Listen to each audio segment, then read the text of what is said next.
Okay, so welcome to the deep dive. And today we're going deep These into aren't. something pretty fundamental, I'd say. Yeah. How do we best learn how to read? That's a big question that touches pretty much everyone. It does, yeah. And we've got this really interesting paper by Jeffrey S. Bowers, and it really makes you question some of the stuff we kind of take for granted when it comes to reading instruction. Hmm. Like, is systematic phonics really like the be all and end all that we've often heard it is? So that's our mission today, to really break down what Bowers is saying, dig into the evidence he presents, and hopefully come out of this with a better understanding of what this means for, how we think about teaching reading. Yeah, absolutely. And for years, it feels like systematic phonics has been like the dominant idea, right? Oh, yeah.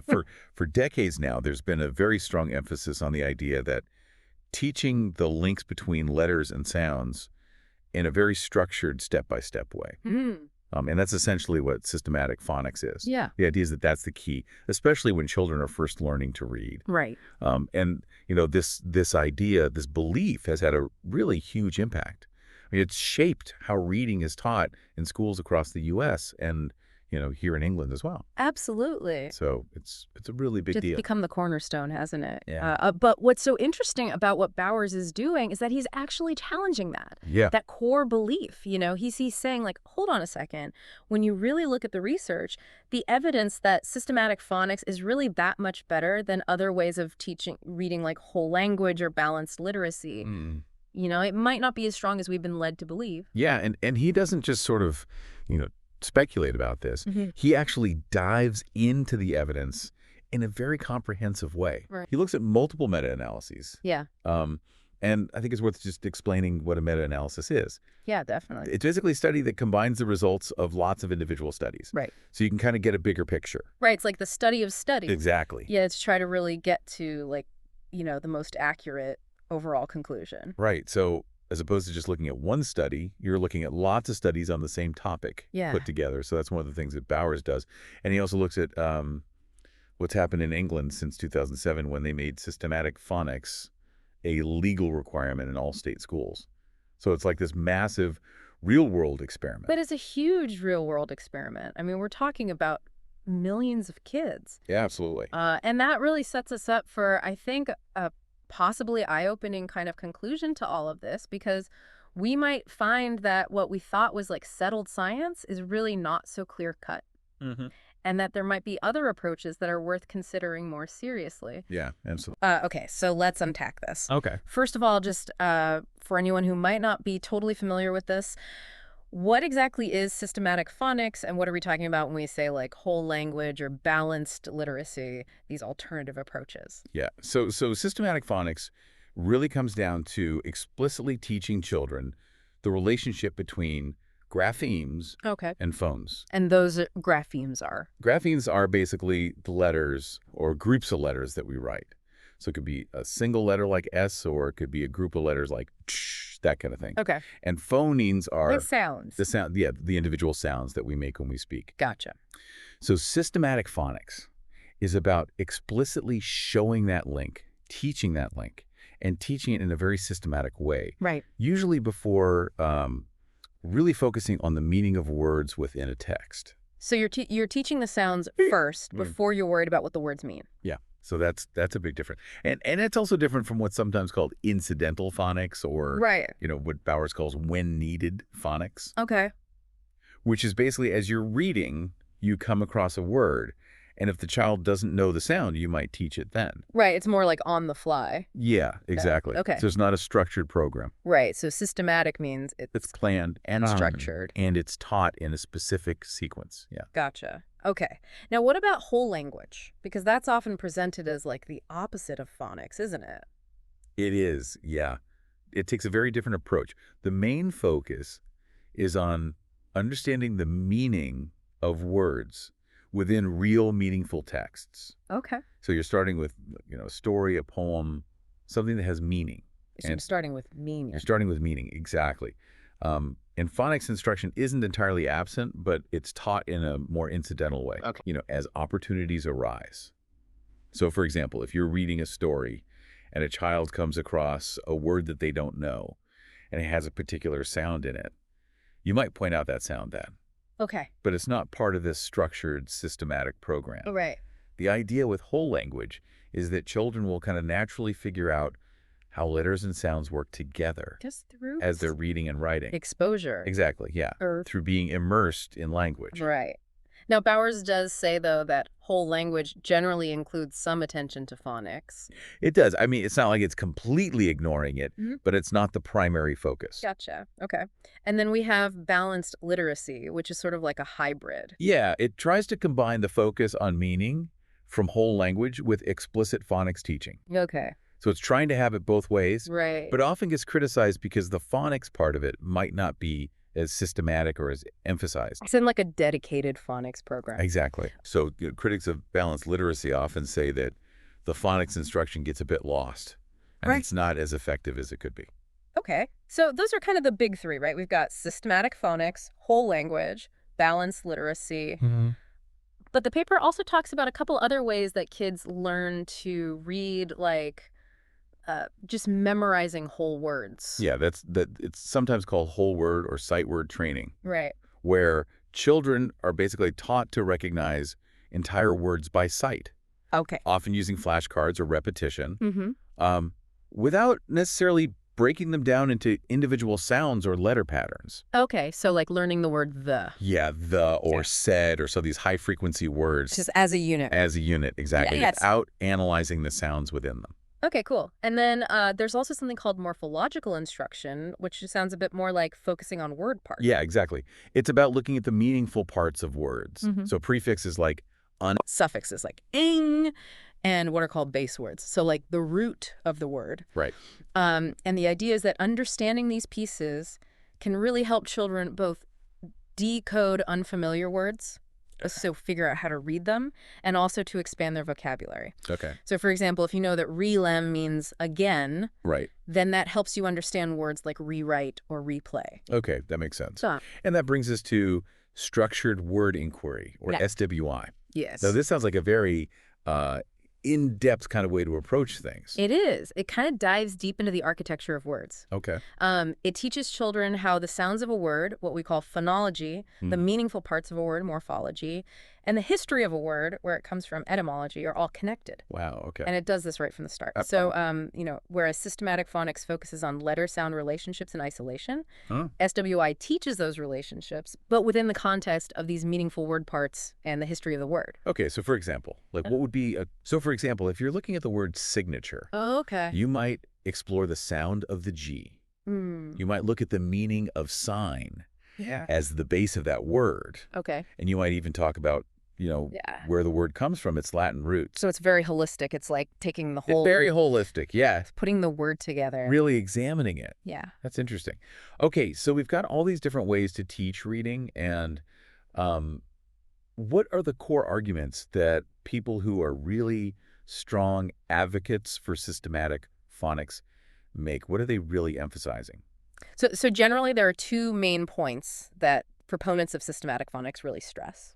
Okay. The first is that they believe systematic phonics should be taught before you start focusing on meaning-based approaches, Okay. like whole language. So they're saying, get those letter-sound correspondences down solid Right. before you really start thinking about what the words mean. Sounds first. Sounds first, exactly. And the second point is that they really emphasize that the phonics instruction needs to be systematic. Right, It needs to follow a very organized plan right. where you're explicitly teaching all the key letter-sound relationships in a logical sequence. Okay. So they're saying that level of systematicity is really hard to achieve if you're just doing sonics incidentally. Right, as needed. As needed, exactly. Okay. As the words come up in a text. So that's... So it's sounds first and structured teaching. Those are like the two big... Exactly. Those are the two big principles of systematic phonics. Gotcha.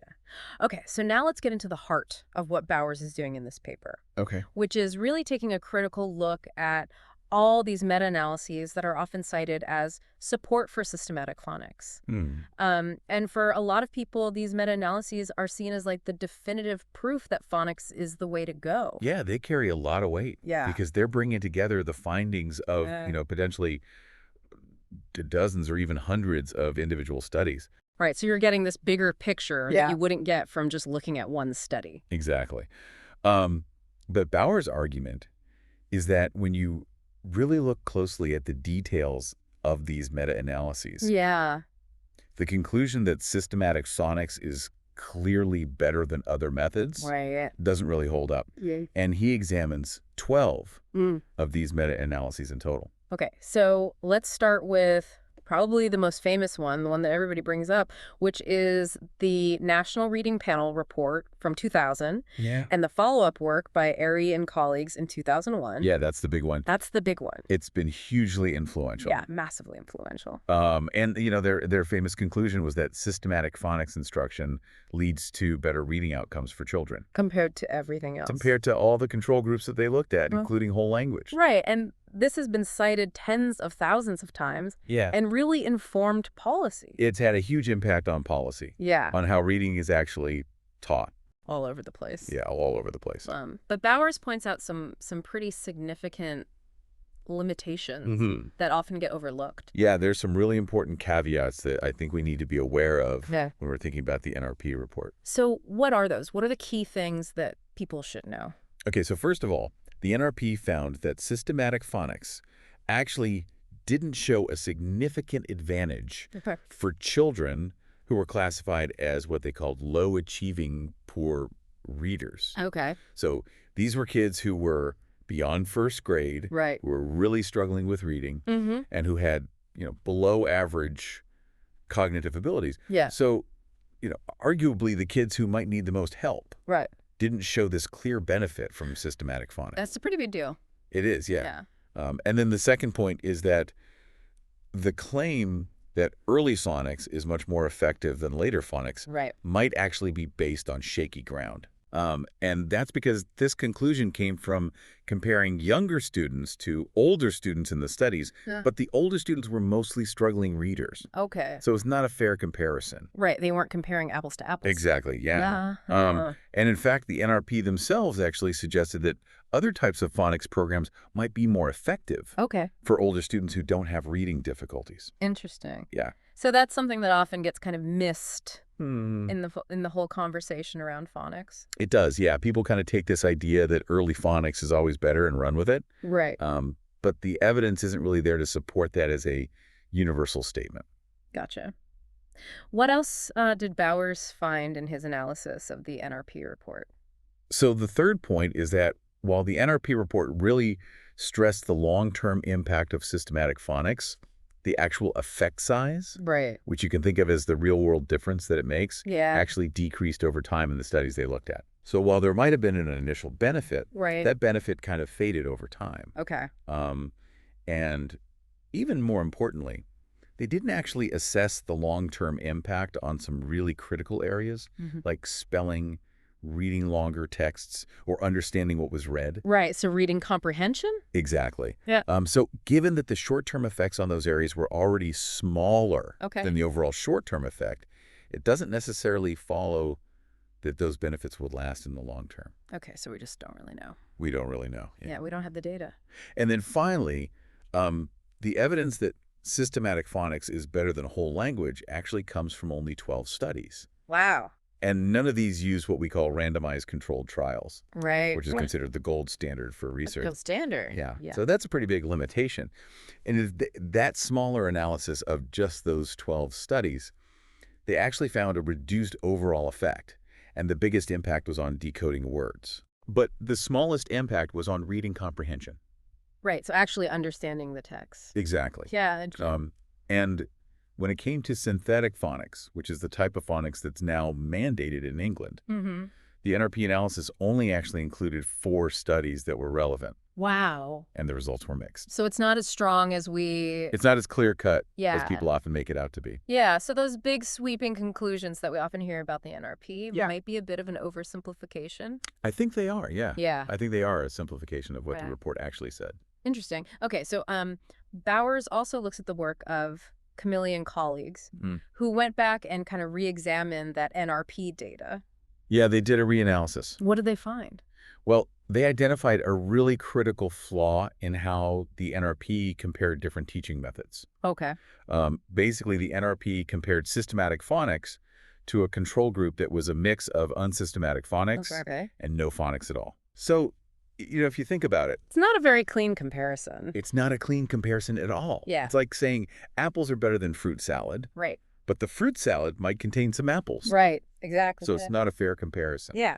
Um, so what Camille and his team did was they went back to those original studies Okay. and they recategorized them based on whether they used no phonics, unsystematic phonics, or systematic phonics. Okay. And what they found was that the benefit of systematic phonics compared to non-systematic phonics was actually much smaller Okay. than what the NRP had reported. Gotcha. And in later analysis, it actually wasn't even statistically significant. Wow. Okay. Yeah.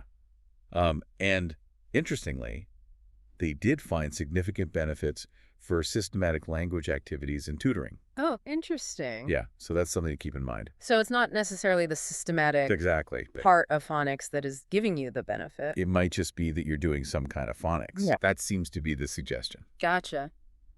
Okay, so next Bowers discusses the meta-analysis by Torgerson and colleagues in 2006. And they specifically focused on randomized controlled trials Yeah. to try to address some of those methodological concerns that we talked about with the NRP. Right. What did they find? Well, Torgerson and his team were particularly concerned about those studies in the NRP that weren't randomized, Right. and also about the possibility of what we call publication bias. And that is... Publication bias is basically where studies that show positive results Right. are more likely to get published Yeah. than studies that don't show positive results. Right. So you can end up with a skewed picture of the evidence. Interesting. Okay. And they actually did find evidence suggesting that there was some publication bias in the NRP studies, Okay. which is concerning. Yeah. And their own analysis, which only included these randomized controlled trials, did find a significant effect of systematic phonics on how accurately children could read words. However, this result was largely due to one single study Oh, okay. that had some design issues. Okay. So when they took that study out, Took it out of the mix. the effect was reduced, and it was only marginally significant in one analysis. And importantly, they found no significant effects on reading comprehension Okay. or spelling. So again, back to that. We're seeing the benefit maybe on decoding, but not necessarily on Not on the bigger picture of... understanding. Yeah, exactly. What was their kind of overall assessment of how strong the evidence was? Well, they concluded that the quality of the studies they reviewed was variable Okay. and generally not very strong. Okay.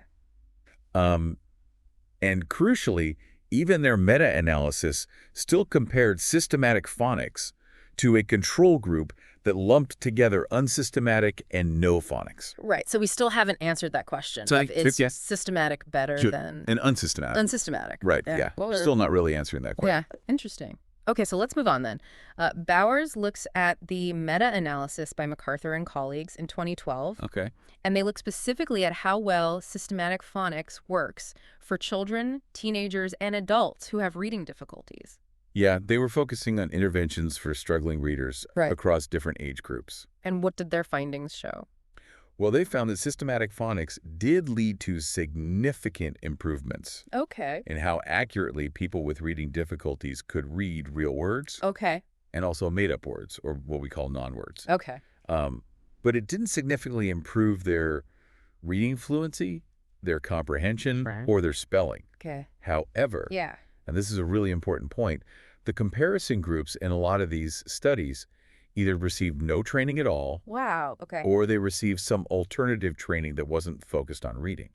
Right. So like math or something. Yeah, like math or some other kind of cognitive training. Okay. So this means that any benefits that we're seeing in the phonics group Right. might just be because some kind of reading instruction is better than no reading instruction. Right. It doesn't necessarily, I mean, it's better than other ways of teaching reading. Yeah, we don't know that from these studies. Yeah, that's a huge caveat. It is, yeah. Yeah. Yeah. It's also worth noting that the significant improvements in word reading accuracy were largely driven by two studies Okay. that involved one-on-one tutoring Okay. on a very limited set of words with shared features. So again, the results might not be as widely applicable Right. as they seem. Yeah. So again, we're kind of seeing this theme of, how the studies are set up Yeah, really impacts the conclusions that we can draw. absolutely. Okay. What about the meta-analysis by Galushka and colleagues in 2014? So Galushka and his team looked at a wide range of interventions for children and adolescents struggling with reading, Okay. and they found that phonics did have a significant overall positive effect. Okay. However, they also found that the size of this effect was similar to the effects of a number of other interventions, like training in phonemic awareness. Okay, and remind us what that is again. Phonemic awareness is the ability to hear and manipulate the individual sounds in words. Okay. So it's a very important skill for reading. They also found similar effect sizes for reading fluency training Okay. and even things like auditory training and using colored overlays on text. Interesting. Yeah.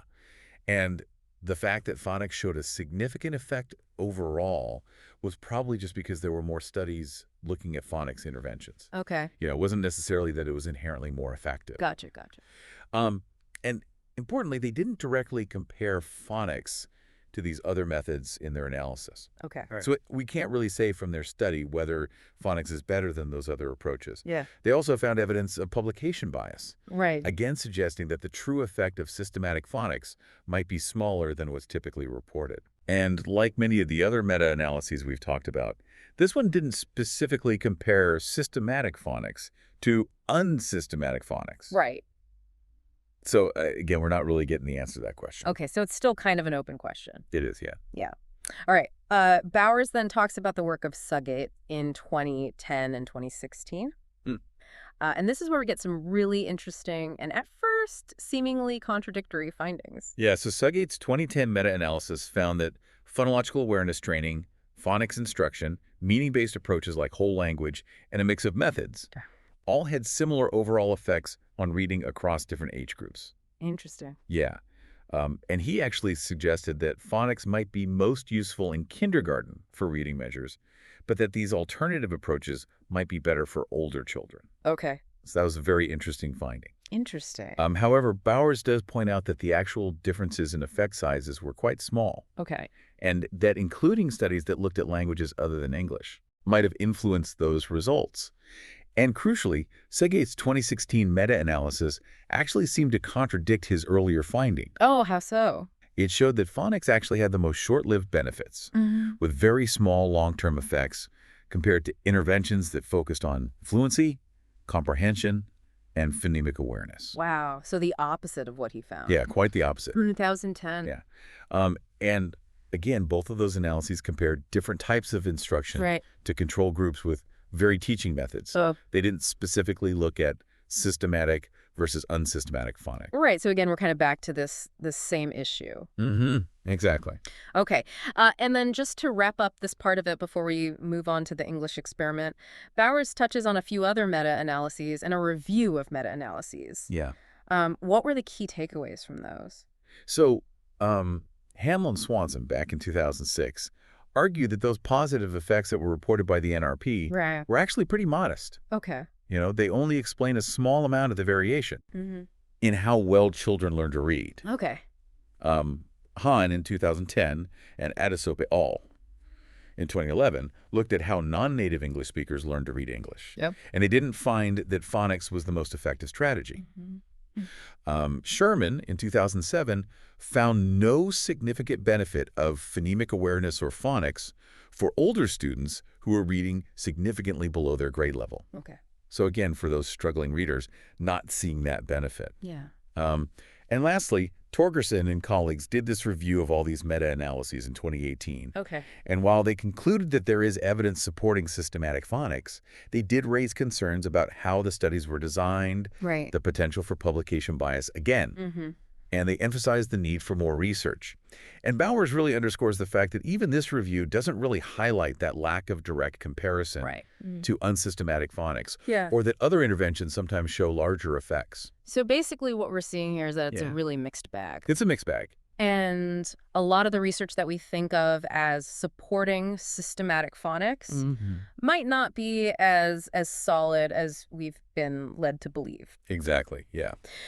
Okay, so let's shift gears a little bit and talk about what Bowers calls the English experiment. Okay. Because this is where we get into this large scale, real world kind of situation where, as you mentioned, in 2007, England made systematic phonics mandatory Yeah. in all state schools. And then in 2012, they introduced this thing called the phonics screening check, Your PSC. the Yeah. PSC. So this should give us some really valuable data, right, on how this actually plays out. That's the idea. It's Yeah. this huge natural experiment. Right, millions of kids. Millions of kids, yeah. Yeah. Okay, so what happened? Well, Mashin et al. Mm-hmm. In 2018, they analyzed the results of those standardized tests in England, Yeah. and they compared areas that adopted systematic phonics earlier Right. to areas that adopted it later. Okay. So they were trying to see if there was a difference based Yeah. on when they started implementing this policy. And they did find some immediate positive effects on those early literacy assessments. But those benefits largely faded away All right. by the time the children reached around age 7. Okay. And they were pretty much gone by age 11. Wow. So even by the end of primary school? Yeah, essentially gone. Yeah. They did see some small, lasting effects All right. on non-native English speakers and children from disadvantaged backgrounds in one of the groups that they studied, but not in the other group. Interesting. Yeah. Okay. And they even saw this negative trend for more privileged native English speakers in Right. one of the groups. Oh, wow. Okay. Yeah. So that's a bit concerning, isn't it? Yeah, that's a bit strange. Yeah. But again, it just shows you that it's not as simple as just saying Right. phonics good for everyone. Exactly. Yeah. Yeah. And I think the other really important point to make about that study Yeah. is that they didn't have a control group that received intensive instruction in a different